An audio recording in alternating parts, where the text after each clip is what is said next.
25th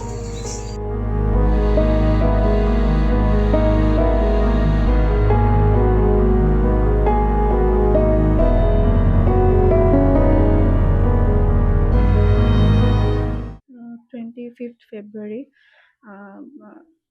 ইভিনিঙত মই মা পাপাই এয়াৰপৰ্টত থ'বলৈ গৈছিলোঁ দাদাক।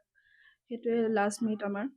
তাৰপিছত 8:30 কল আহিছে, সি পালেগৈ ভালে ভালে, তেনেকৈ কল কৰিছে সি। তাৰপিছত তাৰ লগৰবিলাকৰ পৰাও ইনফৰ্মেশ্যন পাইছোঁ যে 11:30 মানলৈ সিহঁতে কথা পাতিছে দাদাৰ লগত।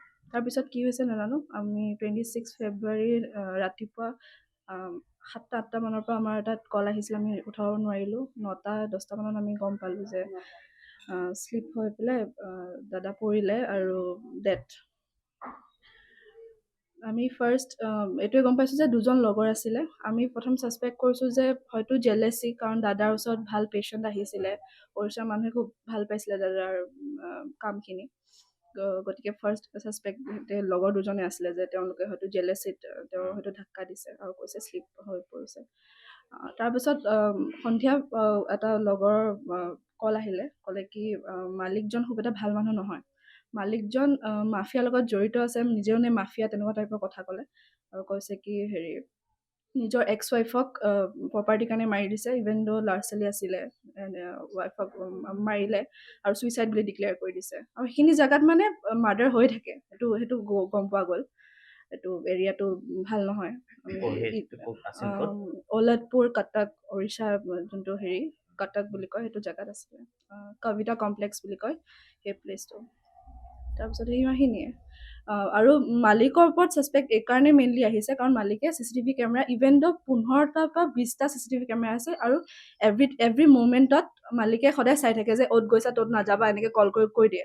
তো সেই ৰাতি কিয় CCTV কেমেৰা কাম কৰা নাই, সেই সময়ত কিয় CCTV কেমেৰা ফুটেজ নাই, কেমেৰা বেয়া হ'ল, 15টা বা এটা কেমেৰা নহ'ল নে?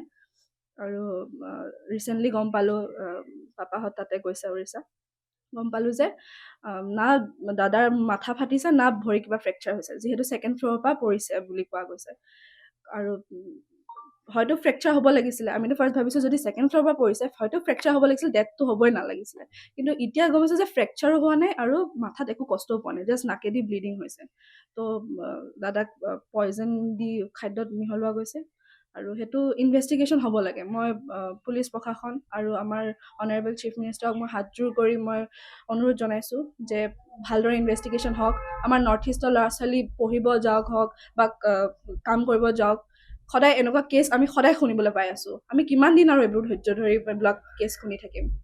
মালিকজনৰ নাম কি? মালিকজনৰ নাম মোৰ বৰ্তমান এতিয়া মাইণ্ডত নাই, মই লৈছোঁ। মালিকজনৰ নাম বিশ্বজিৎ মোহন।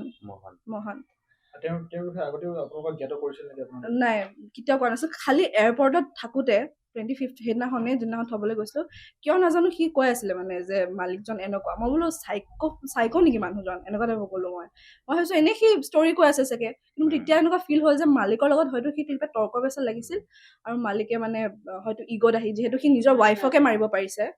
লগা নাই কেতিয়াও, মোৰ লগত মালিকৰ ভালেই। মোক ফোনত মই সুধিছোঁতো।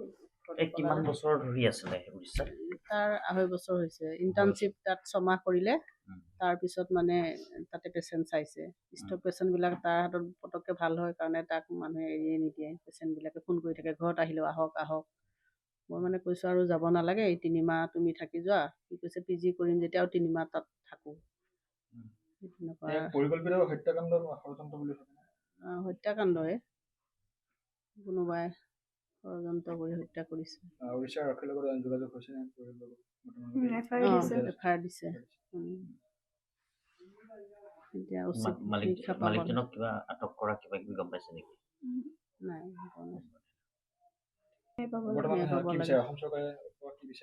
ইনভেষ্টিগেশ্যন ভালদৰে হওক, খালি ন্যায় পাব লাগে।